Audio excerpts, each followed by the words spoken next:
Joaquin Oliver was a basketball player for his high school in Parkland, Florida. One night after a rough game, he spoke to his father about a referee he wasn't happy with. I don't think we will never get a fair game with this guy. He's like receiving money from the other teams. All right. A couple of weeks later, Joaquin was murdered. That's when Change the Ref came into play. The organization has been active ever since that shooting. Tucson was the 10th stop on a 30-stop tour the parents of Joaquin have been doing this summer to push for stricter gun policies around the country.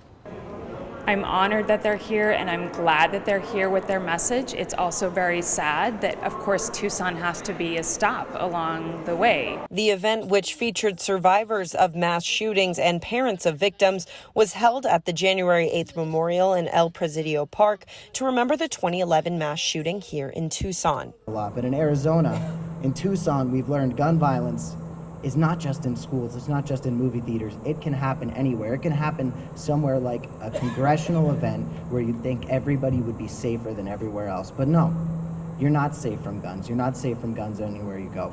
Arizona currently has a permitless carry law in place. Anyone that is at least 21 and not a prohibited possessor can carry a weapon openly or concealed without a permit. 18 is where Arizona ranks in the most gun violence in this country.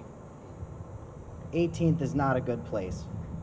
42 is where Arizona ranks in gun safety in this country. It's the 42nd state with the strongest gun laws.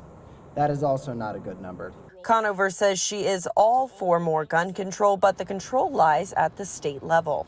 But we are going to have to continue to push the state legislature for sensible gun reform that the vast majority of voters want. As the number of deaths and injuries rise, we know it's just a matter of time when it will happen to you. It's not if, it's when. Catherine Patterson, 13 News.